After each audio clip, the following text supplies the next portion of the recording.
and Jagrative. Jai Masters. Sometimes a single line from a deep being can take you the whole way. There are many of those. One that is absolutely true, the Buddhists teach. They say, work at the root. Work at the root. Why? If you don't work at the root, everything keeps growing, keeps expanding, keeps manifesting. If you work at the root, you don't have to work anywhere else. That's how it works with plants, how it works with everything. So what does it mean spiritually work at the root? It's very deep. Let's start with your thoughts. If you want, and I know you don't, but if you want, you can learn how to control your thoughts. You can struggle with them. You can make them purer. You can push away any of the ones that you don't like. You can try to create thought patterns in your mind that are easier to live with. You can be very busy if you haven't noticed. In the Gita, Arjuna said to Krishna, it must be easier to catch the wind than to control the thoughts. Maybe you've noticed that. Okay? But people do it. My personal experience is, for I tried that for a while, that you can do it, but then you have to keep doing it. In other words, you took a manifestation of energy that was manifesting that way. You didn't change that energy. You just used your will, your strength, your power inside to push it away, hold it away, create a space in which the thoughts don't come. But my experience was that if I'd go deep enough in meditation, then I wouldn't be there to hold them back. And they would always pull me back. That's when I had my great understanding of what it meant to work at the root. There is a reason there are those thoughts. Pushing them away is no different than a person who's saying something you don't like and you just throw them out of your house. Who knows what they're going to do next? So instead of trying to get rid of your thoughts or purify your thoughts, and I'm not saying you shouldn't do that, there's stages in the path, you work at the root, which is what? Why are the thoughts there? Not, I don't want them to be there. Why are they there? It's like a sickness. I have some sort of a symptom happening around there, right? Put some powder over it. Hide it. Look, I don't have it. Really? I don't think so. You have to go deeper. You have to sit there and say, what is causing this rash? What is causing that to happen? If I get rid of that, what I'm eating wrong, what I've got an allergy for something, then it doesn't be there anymore, and I don't do anything. That's how you know you're working at the root. If you solve it at the root, there's nothing else to do. Ever. So work at the root is very deep. So instead of, I qualify, yes, you're going to work with your thoughts, but I'm talking about going deeper over time. It goes deeper, all right? Instead of messing with your thoughts, I would like you to understand why they are there. Why are they manifesting the way they are? So, for example, you just went through a tough divorce. I can guarantee you that's not the end of your relationship with that person. It is going on in your mind on a regular basis. Yes or no? How do I get him out of here? Right? Well, you can do all kinds of things. Or you can find out why, if he or she is not there anymore, outside, why are they in there inside? They're not there. It's silly.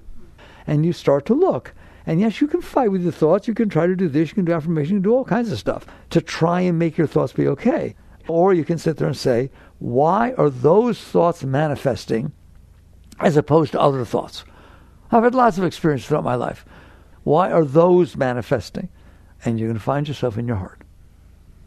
The root of the mind is in the heart. And most people have no idea of that, but a yogi understands that. If you meditate deeply, you follow those thoughts down to their source, and you will find out it's your heart. Just like I use the example of a spring. We have beautiful springs out here in Alachua County. If you go to a spring, it bubbles up at the surface. Those are your thoughts. That's not where they come from. Yeah, it is. I'm seeing them. No, they have a source. How do I find the source? Go into the stream. Don't go somewhere else. The stream is a real clue of what the source is, right or wrong. Dive into the flow, and you'll go down, and you will find an opening where it's coming out. the stream is coming out from the aquifer, from whatever it is. You understand that? That's why it's bubbling on the top. If you start trying to stop it at the top, good luck. That's crazy. Just go down to the source. Go to the source. If you follow your thoughts, and you're not able to yet, but if you follow your thoughts down, all of them, not intellectual thoughts, personal thoughts. You know the difference? 2 + 2 is 4. I hate my ex-husband. Those are very, very different. So if you're manifesting personal thoughts, and you are manifesting personal thoughts, all right, if you, instead of fighting them, you try to calmly, openly see where they're coming from. Why is this thought manifested at this time? And it's easy to say, because he hurt me. That's not why the thought is manifested at that time. It's manifested at that time because you haven't gotten over the fact that he hurt you. You haven't handled the hurt that is in your heart. And therefore it's expressing itself through your mind. What's wrong with that? I know it's difficult to live with, but it's natural. If you have something wrong going on inside your body and it manifests outside to show you, tell you, hey, something's wrong here, and this is how I'm expressing that to you, that's a good thing, not a bad thing. If your mind is having trouble, believe it or not, it's a good thing. Why? It's telling you something's wrong. It's a signal. It's a disease. It's a manifestation of something wrong. Your mind should be peaceful. Your mind should be whole all the time. You should have great, beautiful thoughts of solving problems. That's what it's for. If you take a computer and screw your life up by going to the dark web and porn sites and all that kind of stuff, you did that. Poor little computer. It didn't do that. Your mind is empty. Your mind is open. It can go anywhere. What did Microsoft used to say? Where do you want to go today? That's what your mind says to you. Every one of you have a brilliant mind. I'm not saying you're Einstein, but you're a lot smarter than a possum. You are. You really are. Let's see them take an SAT, okay?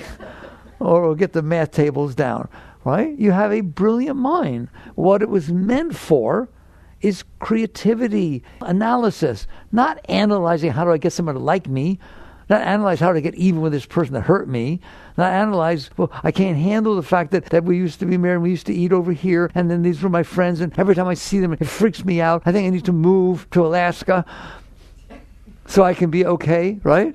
That's not what your mind is for. It's solving air conditioning problems. Why rocket ships' O-rings blow up. It's got a reason. It's a beautiful thing. It's a great thing. You have what's called an abstract mind. You are capable of thinking of a galaxy. A possum is not. The human mind is phenomenal. It's a gift. It's nice to have a calculator, but boy, it's nice that your mind can do it without a calculator.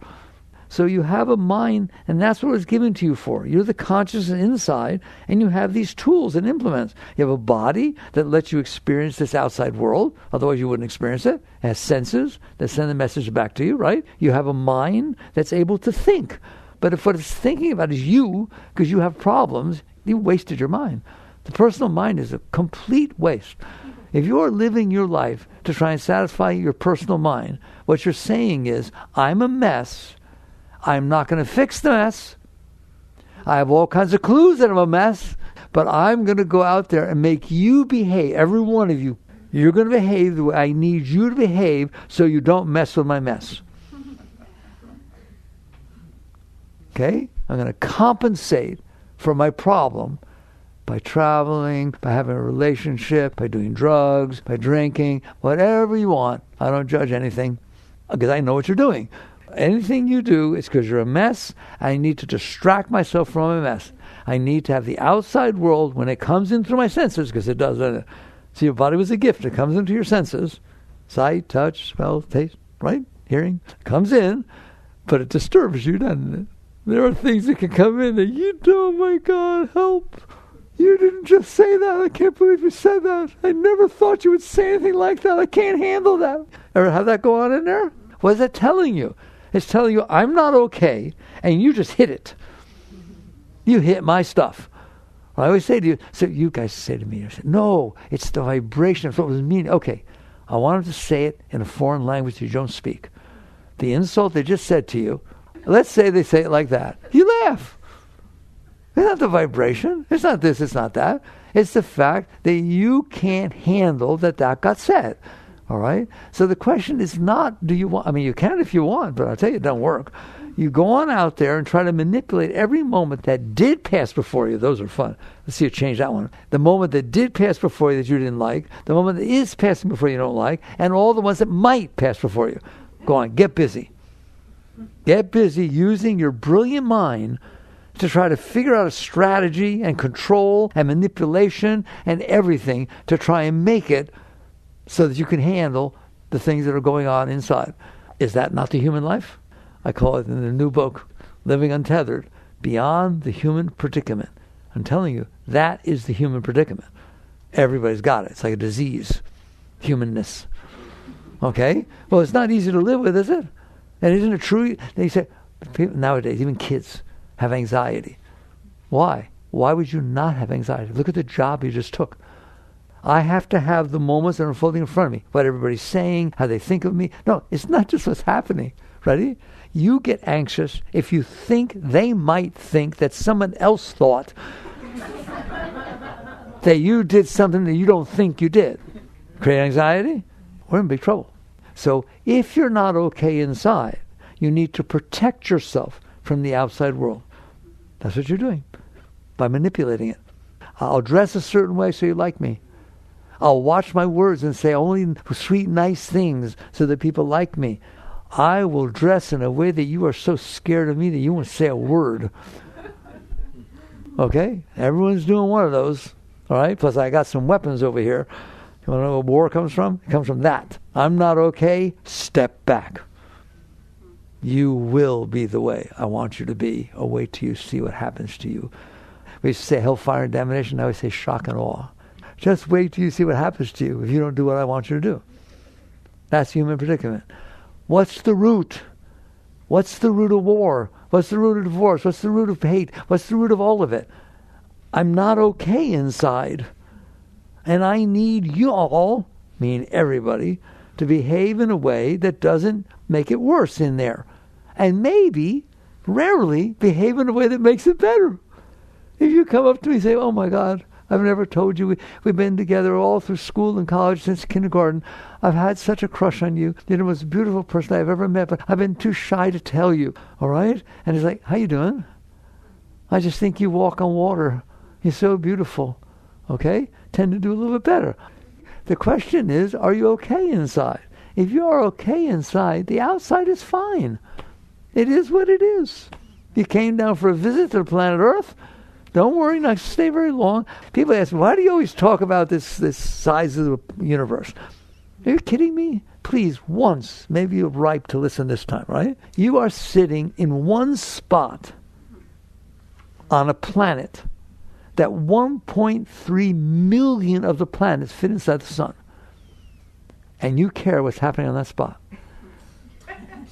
That is pretty far out. And there are 300 billion stars in your galaxy, and your sun is one. And you care about what? How did you get so lost? Isn't that hilarious? Go drop down on Mars. Dirt. You get bored pretty quick. Drop down on any other planet. We have the Hubble out there. We have the James Webb. We're looking all over. We ain't seen an amoeba. We ain't seen nothing. There may be something somewhere else. I'm not saying that. All right? But we ain't seen nothing. Okay? If you drop down on any of those, like every single galaxy has hundreds of billions of stars. And now we find out the stars have planets. Way more than what we thought. There's trillions of planets out there. Go drop down on one and see how long you last. You'll get so bored, you won't even want to live. Why would you want to live? There's nothing happening. You drop down on a planet that every single second there's things happening. Where? Everywhere's. Not in the desert. Of course there is. There's scorpions, there's cacti. Every single place, deep under the ocean, every single place on this planet, there's something going on. There's nothing going on anywhere else. You won the lottery at a level that's incomprehensible. You won 64,000 lotteries in a row. How can you not be okay to drop down on God's idea of Disney World? There's things to do. There's people. There's languages. There's variety. There's all kinds of stuff going on, isn't there? All the time. everywhere. And you're only here for a few years. Oh no, yes, it's just a few years. How long are you going to live? 80, 90, 100? The planet's been here for what? 4.5 billion years. How does your 100 years compare to that?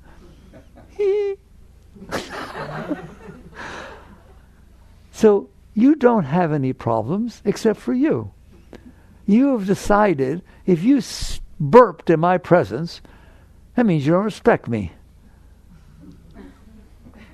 You did that. If you're on Mars and you hear a burp, you'll find out where it came from. And here you have everything going on. And you create hell for yourself. That's the personal mind. That's not the mind. The mind can do anything. If it can do anything, why are you doing that? Why are you using your mind to decide what bothers you? And then being bothered by it. If someone burps in your presence and you feel insulted, 2 years later, if you see that person, you avoid them. Or you say something. Hey, burper.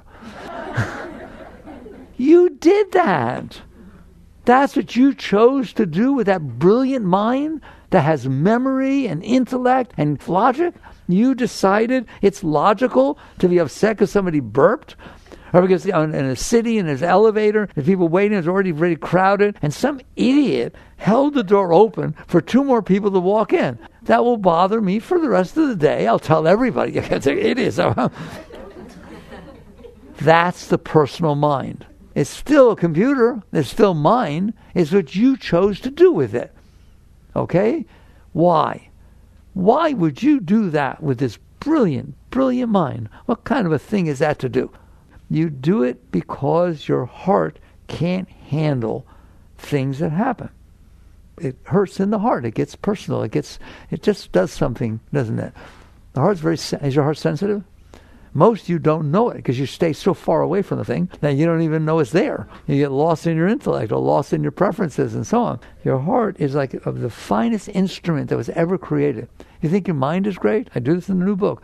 Your heart is way greater than your mind. Your heart is like an entire orchestra that was put in there that can play all kinds of vibrations at different times. It can play the funeral march. Dun, dun, dun, dun, dun. You ever feel it? Ever felt it? It can just get so low, and it can play the rites of spring.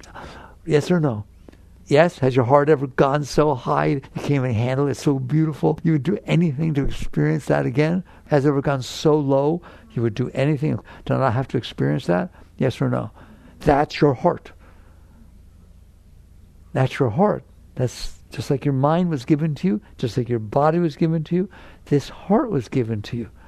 But you know what? You can't handle it. There are lots of orchestra pieces that your heart can play. No, you're not going to play that. So what happens? You suppress it. You push it away. And when you push it away, now that's what I really want to talk about. We're talking about the root. Now we're working toward the root. That root is why your mind keeps talking. Why? There's energy that needed to express itself through your heart.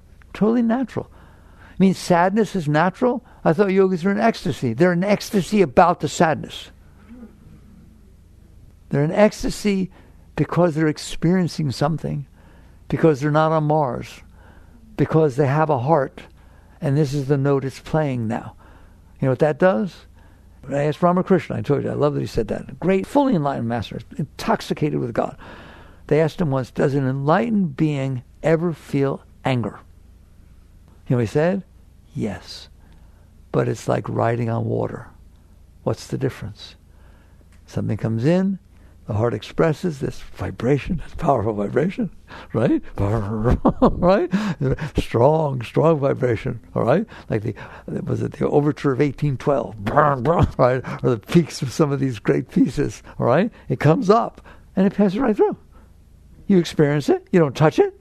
You don't like it or not like it. It's just a feeling. It's just an expression of energy, isn't it? It's just, there it is. It's a music note, all right? So what? If it passes right through, you don't have to do anything about it. You can't handle anger. So what do? You can't handle it, so your mind starts thinking about what to do about it. Don't you? What am I going to say? What should I do? Should I accept this? Oh my God, I can't believe he did that. I'll beat the heck out of him. You can't handle the vibration. Therefore, you try to push it away. Therefore, your intellectual mind, your brilliant mind, is being used for this ridiculous thought pattern, which says, what do I need to do to manipulate the world so I don't have to live with what I can't handle? It's embarrassing, isn't it? What do I need to do to manipulate you and everything else so that I can handle what I can't handle? All right, that's not like riding on water. That's like carving in steel. I know people that things happened to them 20, 30, 40, 50 years ago, and it's still the center of their life. They're still making decisions based on the fact that I can't handle that. It decides who I married, or if I ever marry again. Heck no, I'm going to marry again. That's ridiculous. Because you can't handle things, that's not a reason to live your life based on what you can't handle.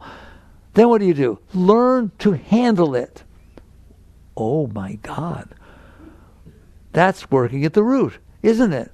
The root of the problem is not that I had a divorce. The root of the problem is not that I got fired. The root of the problem is not that I'm getting older and I look in the mirror and don't like what I see. That is not the root of my problem, is it? The root of my problem is I can't handle reality. Did you get divorced? Yes. How long ago? 5 years ago. Did it actually happen? Yes. Can you handle it? No. Then you're in trouble. Okay? Was it like riding on water? It just went right through. That's pretty funny. It was like carving in steel. It left scars. Didn't it leave scars? That's why it's still there. There is nothing in there that can get scarred. It's not like concrete in there. There's no flypaper. There's nothing holding anything inside your mind or your heart. It's all be here now. That's the natural state, all right? Except for your will. Because you're using your will to resist it, that's what makes it stay. I'm telling you, it's empty in there. It's anything you want it to be. It's a total blank slate. And it's experiencing the moments that are coming in. And they're awesome. And they cause the heart to naturally play a certain song, and the mind will naturally think certain things while it's happening. It's going through, all right? It doesn't leave scars. There are no scars in there. What's trauma? A really serious thing that you really couldn't handle. That's a traumatic experience. I can't handle this. I suppress it. But suppression, what I just said, it's using your will. Freud talked about, I love Freud. So Freud said just what I talked about. Things happen, they come inside, and you can't handle them. Who can't handle them? You. I mean you. You who's in there. Are you in there? Are you in there? Is it true that things can come in that you can't handle? What do you do with them? You push them away. You use your will to say, not on my watch. Yes, you came in, but you ain't coming all the way in. If somebody says something really mean to you and insulting, do you let it in as far as when you're hugging and someone's saying, I love you so much. Oh my God, you're my whole life. That goes a little deeper, doesn't it? Ever have an experience that you said, it touched me to the depth of my being? Have you ever had an experience that touched you to the depth of your being? That's the right thing to say. It touched you to the depth of your being. Nothing interfered. You were completely open. Nothing resisted it. And it went back and merged into your consciousness. This whole energy from the outside came in and made it not just through you, but into you. You became a greater being. The ocean is greater because the rivers flow into it. It's feeding it. Everything that happens, that comes in, that you don't resist, that touches you to the depth of your being, makes you a greater being. If you saw a sunset that was so beautiful that it blew your mind, meaning blew your personal mind, went away. It boom, it was strong enough, and it came in and touched the depth of your being. You say, it was like a spiritual experience. Why? And it made it all the way back to you, and now you're experiencing the self. You're experiencing who you are, instead of resisting the experience, in which case you're experiencing the experience. Because you held on to it. You kept it. And then you start thinking about what do I do about it. So now it's still the experience. It's the same thing. Root was the fact that you couldn't handle it. Now everything you're thinking about it is a leaf and a branch. It goes out from there because you couldn't handle it. If you could handle it, you would just come in and imagine you're so high. Oh, I can't even talk about it. You're so high that every single experience that comes in is like that beautiful sunset. You mean it's beautiful? No, a storm does that. Oh my God, blew me away. The power was so great. Mayuk Shakti, they gave us the Durga statue, brought it over from India in the 70s, late 70s, or she passed some years ago. She once said to me, she was a very, very proper person. All she did was mantras and did very pure, purest person I ever met. And she never talked about personally about anything about herself. But we were very close. And she once said to me, Miki, I said, yes, mother. She says, don't you just love when they yell at you?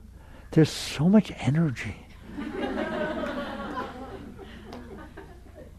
Isn't there? But you resist it, don't you? You resist it because you can't handle it. And therefore it's blocked down in your heart. I know what you said to me. I'll never forget that. Don't you dare talk to me like that. Oh boy, you got some stuff in there, don't you? All right? And then the mind will think all the time about what to do about it, what to know about it, blah, blah, blah, blah, blah. Why? Because the energy needs to express itself. It's real. It came in. It needs to pass through. What if you saw that beautiful, beautiful sunset when you're with your beloved person, significant other, and during the midst of that sunset, they turned to you and said, God, this is a wonderful time to tell you I'm leaving. I feel so open, and I never feel that way around you. And so I met somebody else that owns the house over there that overlooks the sunset. That's why I drove you by here. So now you can appreciate what I'm doing, right? Okay, I'm telling you, every sunset you see from then on, you get depressed. Because you won't let it in. Right? You stored this negative thing in your heart, and now anything that happens stimulates it, and it comes back up, and you start having thoughts about everything. Take a breath. Is that not true? It is not meant to be that way. It's not just like your body's meant to be healthy. But it's not always healthy. Yeah, but it's almost always healthy. If I took every person on this planet, and I took every breath they ever took from birth, what percentage of the time that they take breaths is their body healthy? It's enormous. But we only focus on when it's not. But the body was made. Is the body made to be healthy? Is there anything about your body that kind of proves that it was meant to be healthy? Like the entire immune system? Gee, that's a nice one to have, isn't it? If you cut yourself, does it heal itself? Within reason. If you think your body was meant to be healthy, where do you find out what your mind and your heart were meant to be? They're meant to be filled with love, filled with creativity and inspiration and great thoughts, developing air conditioning and rocket ships and studying science and, it's neat stuff. And you're capable of doing it. You're the only species capable of doing it. But what happens is, if you can't handle what's coming in, you push that down. Everything you don't like, you push down and you store it inside your heart. And it doesn't want to be there. And the natural immune system of the heart pushes it up. They come up in your dreams. They come up when you see something that reminds you of them. All those emotions come flying. It comes flying up inside of you. That's because the heart is trying to purify. It is like the natural immune system of your body. The heart cannot have that energy stored down there. It can't feel love. It can't be open. It can't appreciate the sunset because she left you during the sunset. What should it have been like? Well, the sunset was an amazing experience. Then she left me. She dumped me. Oh my God, the pain was unbelievable. It was so amazing. The separation, right? Of going from the great joy and feeling tremendous pain. What an instrument that the heart can feel those things and take those things, right? If you can do that, then it's like riding on water. It did not happen. You were okay that it happened. Your consciousness was willing to appreciate, accept, honor the pain, the joy, the loss, the death, the birth. Why? Because their life. Their life. Not my life. I don't want people dying that I love. Too bad. Because people die. And I hope you love them. Otherwise you can decide, and people do this, I won't be able to handle your death. So I have to close my heart from you a little bit. I'm sorry. You know I can't handle this. So I have to step back. Wow. I can't handle your sickness. I can't handle the fact that you're sick. Because I loved you so much. I need to take that love away. Whoa. Yeah, that sounds intense. I know people have done that. You understand that? You do that. I need to protect myself from you. Because I love you. Whoa. Now we're getting real, aren't we? As opposed to now I get to love you like this. Now I get to love that you're bringing this experience to me. And I feel all these different things come up inside of me that I never felt before. Thank you. It's called being open, isn't it? The heart wants to be open, doesn't it? How do you feel when your heart's open? Then why do you close it? The heart does not close itself. You close it. You close it by not being able to handle the things it's expressing, releasing. In the new book, Living Untethered, I dare to use the following example. Have any of you ever seen the play or the movie Romeo and Juliet? Isn't it a joy? Isn't it fun? Not exactly. But many people go back for seconds and thirds and tell everybody the following, oh my God, it was so sad. It was so sad. I felt such pain in my heart. Come on, let's go together. It's one of the most famous plays ever written. And look at that. So you are able to handle that vibration. And you are able to see the beauty in that vibration. Aren't you? But not if it happens to you. That's not how you would feel if it happened to you, is it? Okay? So now you're catching on what it means to work at the root. The root is your heart. The root is, if you can't handle energies and you push them away, they're getting stored in your energy flow. They're getting stored in your heart. You can't open your heart now because of fear, because of this, because of that. Because you're not willing to accept. You're not willing to accept what happened. Forget you're not willing to accept what's happening. You know that. You're not willing to accept what might happen. You know that. You can't accept what happened. Are there events that happen in your life that you don't accept? If you can't handle what already happened, you're in trouble because it's not going to change. I tell you, even if they come back from high school when they bullied you and apologize, not enough. It doesn't, right? You say, okay, now there's this, but that still was. I still can't handle what you did, but I'll forgive you. That's not. If you have to say, I forgive you, you don't forgive them. Forgiveness is when you sit there and say, I can handle what happened. It's a personal thing. It has nothing to do with a person. I can handle what happened. I was silly to not have handled it. I was young in high school, wasn't as evolved as I am now. I can handle that people are the way they are. Period. However it is. That's how it is. Everybody's different. And so I can handle it by releasing the core that I stored down there. I was not able to handle reality. What's reality? I do it in a new book. I define surrender as follows. Surrender is the ability to accept reality. Then it next sentence says, well, what's reality? That which already happened. Oh, I don't have to think about reality. I don't have to think about it. It happened. All right. Can you accept it? That's what surrender is. If you can work at the root, at that level, it's over. You have to struggle with your mind. You have to struggle with relationships. You have to struggle with anything. Nothing has to be a certain way because you learn to handle things that come in. How would you like to be able to handle everything that ever happened to you? What do you think Be Here Now means? You all love Ram Dass, right? I remember when, because I was around in the 60s and Be Here Now came out. And this is what Be Here Now meant to everybody. What are you doing? I'm being here now. There's a pillow. I'm being here now. All right. In other words, I'm there then in my mind, and I'm trying to focus to make myself be here now. Be here now is the natural state of your being. There's nothing you have to do to be here now. Where else would you be? And the answer is in your mind and in your stored blockages inside your heart. That's where else you would be. Lost inside your psyche. There's no other place to be. The moment that's happening in front of you is the only moment that's happening in front of you.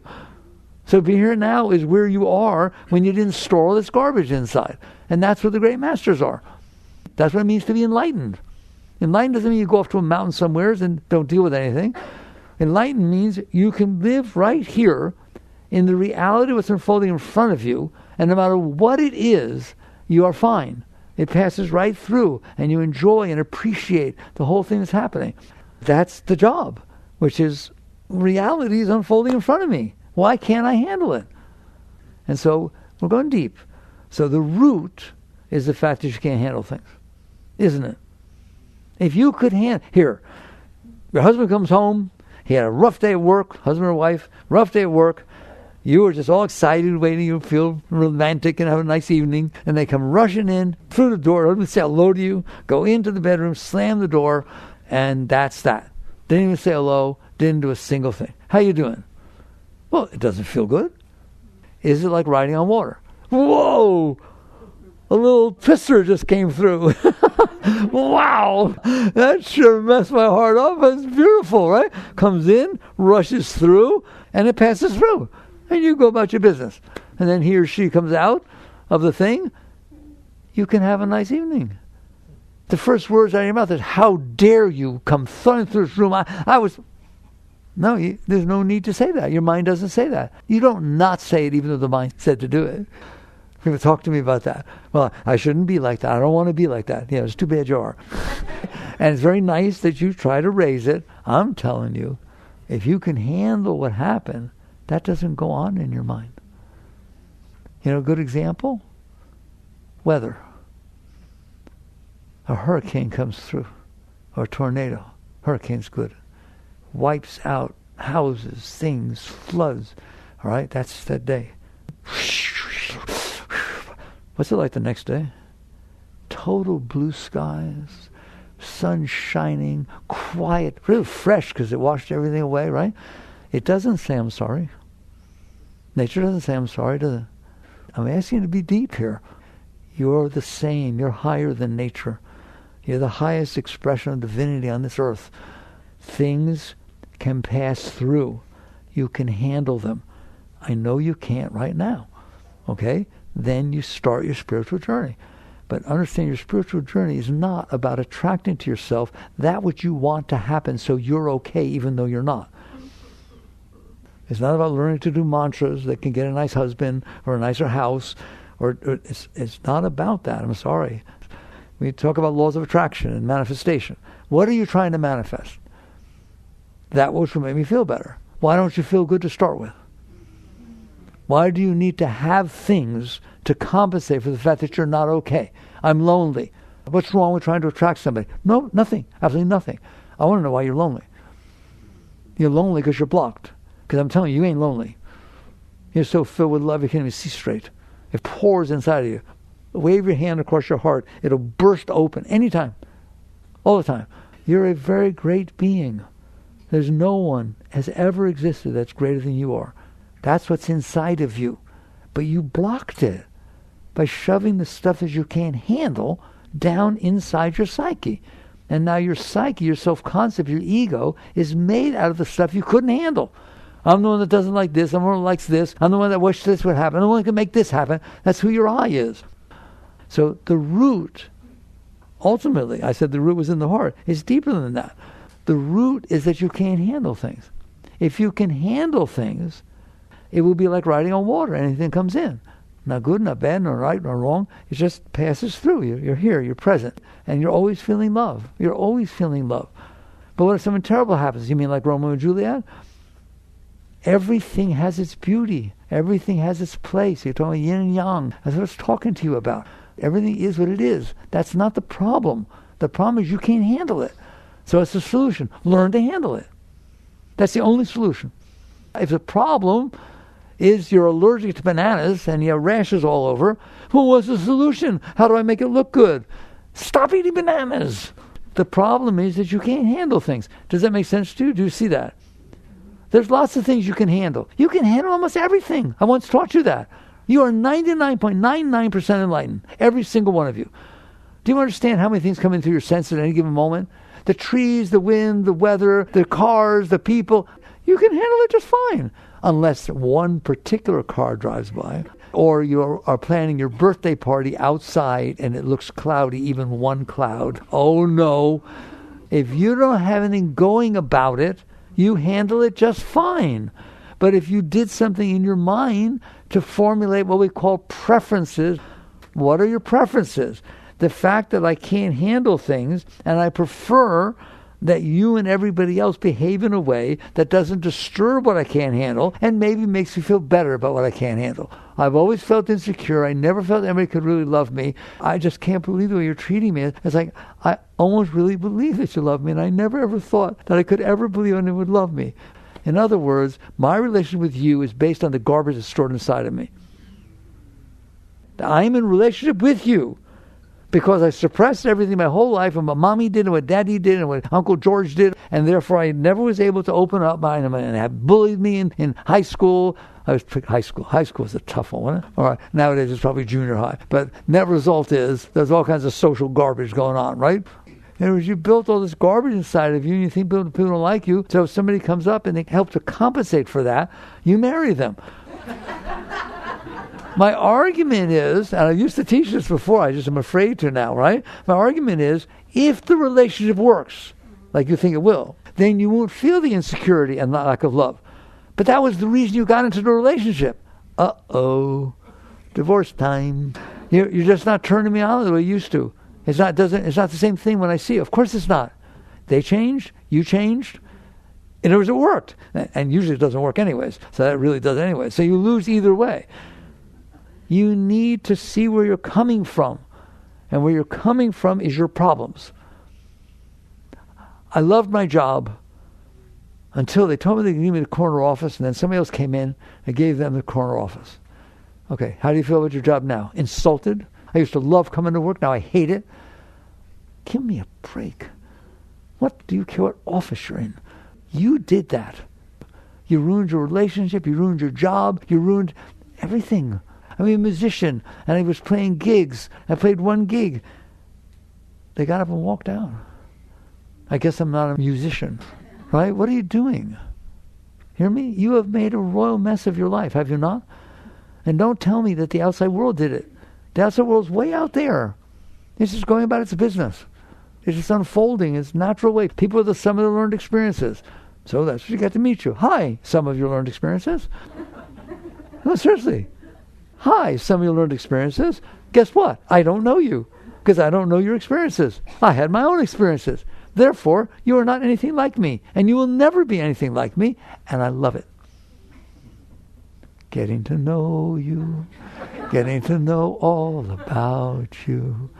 Not, oh my God, you're the person I've been looking for my whole life. No, they're not. There's no way in the world they are. You don't know a single, but I've been dating for 3 months. You don't know a single thing about that person, and you never will. Because they're having different experiences all day and their whole life, and you're having different experiences. That's not a relationship. You're perfect for me. You're the one I dreamt. I told you once. If they come to you and literally say, since I was little, I dreamt of you. I know that. Run. Because you are not that. They are not that. You're projecting yourself onto them. And it's not going to work. You know why? Because they're projecting themselves onto you. That's why relationships are so hard. Relationships are not hard. Not hard at all. Here's a relationship. There's 8.3 billion people on the planet Earth. I am not going to get to know them all. I can tell you that right now. But you're in my house. You happen to live in my house. I'll get to know you.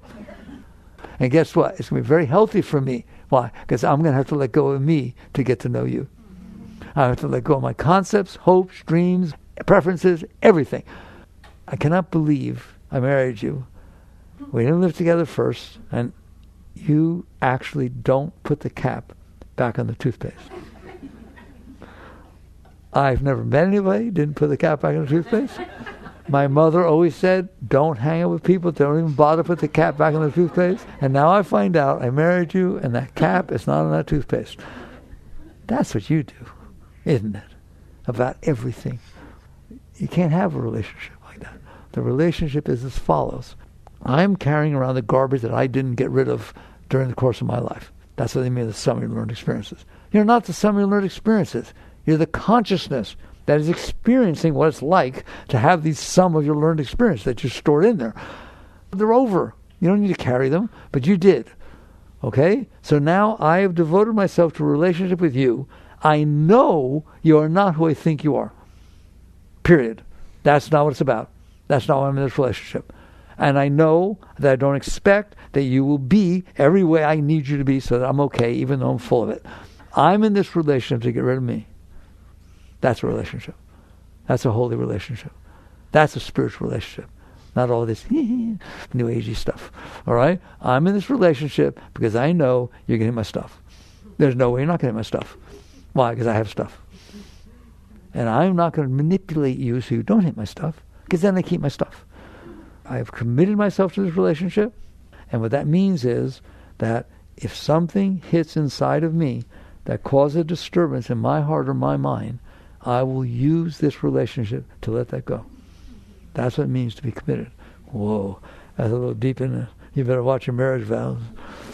Because that's what a relationship is. You're here to go to God. You're not here to get married. People get married all the time. They get divorced all the time. And when you die, you're not taking the marriage with you. Okay? So you don't live like that. You're great beings. You understand the root of the problem is just I couldn't handle things. Not the root of the problem because they happen. Nope. The root problem is I couldn't handle them. Now, there's a good time to say, if you practice handling them, that's your work. It doesn't mean you don't deal with it outside. If you go there and the cap is off the toothpaste, but the toothpaste is all over the sink, and so on, you let go first. You first let go. I don't want to carry inside of me something that can stop me from loving this person over a stupid toothpaste tube. Period. I ain't doing it. Wow, I like you. I like you if you ain't doing it. You're a great being, aren't you? Right? You're not throwing away love over a toothpaste tube. So what do? First you let go. Then what? There's nothing wrong with then kindly, lovingly sitting there saying, hey, look at this. But if it happens again, it happens again, right? But there's nothing wrong with dealing with things after. What I don't want you doing is dealing with things because you can't handle you. My reaction to this is that I couldn't handle it. And so I'm going to try and manipulate the world. That's karma. You know, you've changed energy outside because of the disturbance you have inside. That's what karma is built from. That's going to come back. If I can't handle what you said and I yell at you and I never talk to you again, believe me, it's coming back. If instead I let go and I can handle that this bothered me because I have problems, otherwise it's life on the planet Earth, isn't it? I let it go. Now I can deal with the situation. Not deal with me because I couldn't handle the situation. That's a high saying everyone teach you. And I'm telling you, you're doing it all the time. I'm not dealing with the situation. I'm dealing with me, that I couldn't handle the situation, so I'm trying to change the situation so I can handle it. As opposed to, I handled it, is there something I can do to raise the situation? Something I can do that's to the benefit of the person, to the benefit of anything, as opposed to the benefit of me. All right? But we don't live like that, do we? Because we can't handle things. It's all down to the root. I can't handle things. Fine, I got 1 minute left, and I'll tell you how to handle things. Because that's all it takes. You want to study all these difficult techniques and all this kind of great, have fun. And it's good. Welcome. It distracts you from yourself. It's wonderful. Here's how you handle a situation. You handle it. Well, what if it happens and a guy cuts me off? He cuts me off and it beeps at me after he cut me off. I can't handle that. Well, I understand that a reaction comes up inside, such as anger, like Ramakrishna said. How about if you relax? Now, people misunderstand me. They think relax means that the energy that's coming up that is disturbing has to relax. Not a chance in the world. Anger feels like anger. It will never not. Jealousy feels like jealousy. It will never not. Insecurity feels like insecurity. They are things. The nature of insecurity is the nature of insecurity. You're not sitting there saying, I'll handle it when it stops being like that. See the difference? You relax. You who's in there resisting the fact that jealousy feels like jealousy, or that anger feels like anger, that insecurity feels like insecurity. Somebody's in there experiencing that. From the moment it starts, relax and fall back. I want to push it away. No, relax and fall back. What will happen? It will be like riding on water. If you don't resist it, it will come in and pass through. And now you just handled it. That's all it takes to handle it? Handling it is all it takes to handle it? Yeah, I think so. 1 = 1. You have the right to relax. You have hands in there that can push things around, don't you? And you think you're supposed to do that to make yourself be okay. That is just totally the wrong direction. You want to be okay? Handle reality. Handle what's going on. Then deal with it. It's not that you don't deal with it, but you don't deal with it to try to make your mess be okay. You can't manipulate the world to make yourself be okay. Why? The very fact that you want to do it means you're not okay. You don't manipulate the white lines. Most of the time you don't manipulate the weather or the trees you're driving by or the people who are walking by the street. You have to manipulate them to be okay. You only have to manipulate the things that you're not okay with. Well, maybe that's your work, to learn to be okay. That is your work. That is your spiritual work. That's your evolution. So as you relax and release, relax and release. If you're not resisting, the opposite of resistance is relaxation. What do they tell you in a yoga asana when it gets tight? Relax through it, don't they? Relax through it. A massage, when they hit the spot that hurts. You don't get up and yell and hit them. I swear to God, you say there, right, oh my God, you got it now, right there. That's what you do inside with yourself. You relax through it. You won't be able to do it right away. So start with simple things, like the driver in front of you. I always teach the same thing. Driver in front of you bothers you, don't they? They didn't use their blinker, they're driving slower, they're cutting you off, right? Okay? You can handle that. It comes and goes. Make it come and go. Let it come and go. Relax through it. The weather. It's raining. I don't want it to be raining. Relax through it. I beg you, learn to work with yourself, to raise yourself by releasing reality. Let it pass. Like I said, it doesn't mean you don't deal with things. You just don't deal with them because you can't handle them. By all means, deal with them. Do your best to help them, not to help you. That's called service. At that point, you're serving everything instead of serving yourself. All right? So eventually, that's who you are. Everything comes in, you handle it, and you've been the most beautiful person in the world. Why? Because every moment that passes before you is better off because it did. I told you, the highest life you can live. Every moment, not some big charity thing you did.